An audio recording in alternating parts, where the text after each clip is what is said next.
दोस्तों, भले ही आपका पीसीओडी शादी से पहले माइल्ड हो, लेकिन शादी के बाद ये बिगड़ता है। साइलेंटली ये प्रेगनेंसी के सिम्टम्स को डिस्ट्रॉय कर देता है। शादी के बाद भले ही आपके पीरियड जो है ये नॉर्मल चल रहे हैं, पीसीओडी की रिपोर्ट भी माइल्ड है, फिर भी प्रेगनेंसी नहीं हो रही है, तो डेफिनेटली पीसीओडी के सिम्टम्स आपकी फर्टिलिटी को अंदर ही अंदर डिस्ट्रॉय कर रहे हैं, जिसकी वजह से प्रेगनेंसी नहीं हो रही है। ये वीडियो पीसीओडी के हिडन डैमेज दिखाएगी, जो अक्सर शादी के बाद साइलेंटली स्टार्ट होता है। दोस्तों, सबसे पहला झूठ लड़कियों को ये बताया जाता है कि अगर उनके पीरियड्स नॉर्मल हैं तो सब कुछ ठीक है। एक्चुअल में जो पीसीओडी में पीरियड्स हो रहे हैं ये आर्टिफिशियल होते हैं, नेचुरल नहीं। आपकी ब्लीडिंग तो हो रही है लेकिन ओवुलेशन नहीं, मतलब हर महीने आपका एग रिलीज ही नहीं हो रहा है, जिसकी वजह से आपकी प्रेगनेंसी पॉसिबल नहीं होती। ये प्रेगनेंसी प्लानिंग का सबसे बड़ा साइलेंट किलर होता है। दोस्तों, तो अब सवाल ये है कि शादी के बाद अक्सर पीसीओडी बिगड़ता क्यों है?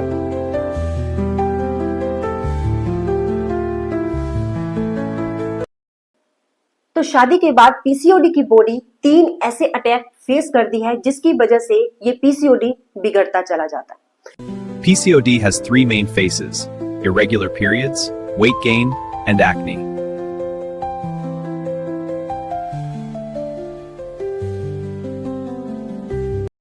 सबसे पहला है इंसुलिन चोर्स। शादी के बाद थोड़ा वेट बढ़ता है, थोड़ा शुगर इंटेक बढ़ता है, और पीसीओडी वाली बॉडी में इंसुलिन सीधा ओवरीज पे अटैक करता है, और पीसीओडी वाली बॉडी में इंसुलिन सीधा ओवरी पे अटैक करता है। एंड्रोजन भी बढ़ता है और एग इमेच्योर रह जाता है। एग तो बनता है लेकिन यूजेबल नहीं होता। अब सेकंड अटैक है स्ट्रेस हार्मोन ओवरराइड। बहुत सारी चीजें लेडी के साथ ऐसी हो जाती है शादी के बाद जो उनको स्ट्रेस बहुत ज्यादा बढ़ा देती है। जैसे प्रेगनेंसी आपको लॉन्ग टाइम तक नहीं हो रही है, डॉक्टर को दिखाओ, डॉक्टर को दिखाना चाहिए कि प्रेगनेंसी क्यों नहीं ठहर रही है, या फिर लोगों की बातें कि आपकी बहू को या आपकी बेटी को इतना टाइम हो गया शादी के बाद भी उसको प्रेगनेंसी क्यों नहीं हो रही है, क्यों लॉन्ग टाइम तक उसको बच्चा पैदा नहीं हुआ। तो ऐसी चीजें आपके स्ट्रेस हार्मोन्स को बहुत ज्यादा बढ़ा देती हैं, जिसकी वजह से आपकी प्रेगनेंसी पॉसिबल नहीं हो पाती।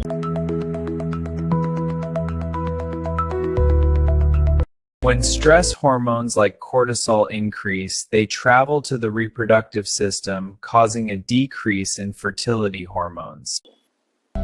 Stress hormones cortisol fertility hormones को म्यूट कर देता है, ओवुलेशन रुक जाता है, बॉडी सर्वाइवल मोड में चली जाता है, जिससे रिप्रोडक्शन ऑफ हो जाता है। अब तीसरा अटैक है स्लीप अटैक। जब आप प्रॉपर स्लीप शादी के बाद नहीं ले पाते हैं, लेट नाइट सोना, लेट नाइट फोन स्क्रीन चलाना या फिर लैपटॉप चलाना, घर के कामों में या ऑफिस के कामों में या शादी के कामों में आप बहुत ज्यादा व्यस्त रह रहे हैं,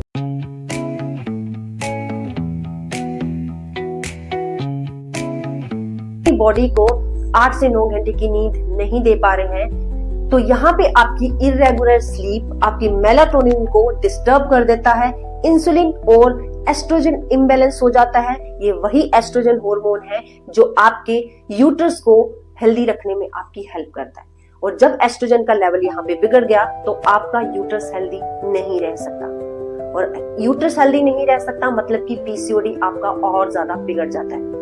ऐसे साइलेंट सिम्टम्स जो इनको कोई पीसीओडी के साथ जोड़ता ही नहीं, लेकिन हर किसी पीसीओडी की लेडी की बॉडी में ये होते ही हैं, और जब मैं इनको एक्सप्लेन करूंगी, आपको बताऊंगी कि ऐसे सिम्टम्स साइलेंट हर लेडी की बॉडी में होते हैं, तो आप भी ये सुन के कहेंगी डेफिनेटली ये तो मेरे साथ हो चुका है, ये तो मेरे साथ हो रहा है। तो इन सिम्टम्स को ध्यान से सुनिए। सबसे पहले आपको पीरियड जो है ये बिल्कुल नॉर्मल आ रहे हैं, और आपकी जो पीरियड्स पेन है ये बिल्कुल नहीं हो रही है, फिर भी सुबह उठते ही आपको फटीग और टायर्डनेस बहुत ज्यादा फील हो रही है, चिन और नेक के आसपास एक्ने शो हो रहे हैं, हेयर लाइंस पीछे चली जा रही है, और नेक और अंडर आर्म्स और आपके जो ब्रेस्ट की निपल्स है ये काली पड़ रही हैं, डार्क कलर की हो रही हैं, सेक्स के बाद भी प्रेगनेंसी नहीं हो रही है, और बिना किसी रीजंस के आपके जो मूड है ये स्विंग हो रहे हैं। ये सब साइन बताते हैं कि पीसीओडी ओवरी से ज्यादा मेटाबॉलिज्म और हार्मोन्स को खराब कर चुका है।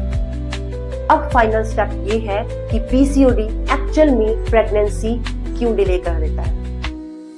दोस्तों, पीसीओडी में प्रॉब्लम सिर्फ प्रेगनेंसी होने की नहीं होती, प्रॉब्लम प्रेगनेंसी टिकने की भी होती है। Weak egg quality, poor implantation और हार्मोनल सपोर्ट कम कर देती है। इसलिए कई वुमेन्स को late positive test, chemical pregnancy, early miscarriage होता है और रीजन पीसीओडी नहीं होता बल्कि अनट्रीटेड पीसीओडी होता है। पीसीओडी के सिम्टम्स आपको हो रहे हैं लेकिन या तो आप उनसे अनजान हैं या फिर उनको इग्नोर करने की वजह से पीसीओडी आपका जब बिगड़ जाता है तब आपका ध्यान आता है कि पीसीओडी हमारी प्रेगनेंसी को डिस्ट्रॉय कर रहा है। अब रियल ट्रीटमेंट देखते हैं कि एक्चुअल में पीसीओडी के सिम्टम्स को क्योर करने के लिए और प्रेगनेंसी के सफल होने के लिए क्या क्या ट्रीटमेंट होनी चाहिए। सिर्फ पीरियड्स लाने वाली मेडिसिन सॉल्यूशन नहीं होती। सिर्फ अल्ट्रासाउंड देखकर पीसीओडी को जज करना गलत है। इफेक्टिव ट्रीटमेंट का फोकस इंसुलिन कंट्रोल के ऊपर, एंड्रोजन कंट्रोल के ऊपर और एग क्वालिटी इंप्रूवमेंट के ऊपर होना चाहिए। दोस्तों, डॉक्टर्स के थ्रू इंसुलिन सेंसिटाइजर, ओव्यूलेशन सपोर्ट और हार्मोनल करेक्शन बिल्कुल करना चाहिए। ये सिर्फ आप डॉक्टर की सपोर्ट के द्वारा ही कर सकते हैं। सेल्फ मेडिकेशन पीसीओडी में कभी नहीं करना चाहिए क्योंकि सेल्फ मेडिकेशन से पीसीओडी में स्टबर्न हो जाता है। अब ऐसी एक्सरसाइज जो पीसीओडी को अंदर से क्योर कर देता है, डेफिनेटली पीसीओडी से आपको रिलीफ कर देता है। सबसे पहले एक प्रिकॉशन की पीसीओडी में ऐसी एक्सरसाइज बिल्कुल नहीं करनी है जो कि आपको स्वेटिंग कॉज कर रही है। डिस्क वॉकिंग 30 मिनट हो सकता है, स्ट्रेंथ ट्रेनिंग, लोअर बॉडी का और योगा। योगा में आपका बाधा कोणासना, सेतु बंधनासना और कपालभाति, लेकिन बिल्कुल लाइट। ये ओवरीज को सिग्नल देता है कि ओवरी फ्री है और ओवरी बिल्कुल सेफ है। एंड में मैं यही कहूंगी कि पीसीओडी कोई प्रॉब्लम नहीं है, कोई बीमारी नहीं है। पीसीओडी एक वार्निंग है, एक डिसऑर्डर है जिसको आप क्योर कर सकते हो 100%। लेकिन टाइम रहते अगर आपने इसके सिम्टम्स को जान लिया, पहचान लिया और क्योर कर लिया तो प्रेगनेंसी भी पॉसिबल है और आपकी लाइफ में खुशियां भी। लेकिन अगर प्रेगनेंसी के सिम्टम्स को आपने आज इग्नोर कर लिया तो प्रेगनेंसी भी बहुत ज्यादा डिफिकल्ट हो सकती है या ना के बराबर हो सकती है और फ्यूचर में भी आपकी बॉडी में बहुत ज्यादा कॉम्प्लिकेशंस हो सकती है। टाइम रहते आप अपनी बॉडी के सिम्टम्स को समझिए, लेकिन अगर आप टाइम रहते इसके सिम्टम्स को नहीं समझते हैं तो बॉडी खुद डिसाइड करेगी कि क्या करना है। तो दोस्तों, पीसीओडी के साथ अगर आप भी प्रेगनेंसी प्लान कर रहे हैं तो इस वीडियो को सेव कर लीजिए या उन फ्रेंड्स को सेंड कर दीजिए, उनके साथ शेयर कीजिए जो प्रेगनेंसी प्लान कर रहे हैं लेकिन उनको पीसीओडी की प्रॉब्लम चल रही है क्योंकि ये सिम्टम्स आपको बाद में याद आते हैं। सेफ रहिए, सुरक्षित रहिए और तब तक के लिए goodbye, have a nice day.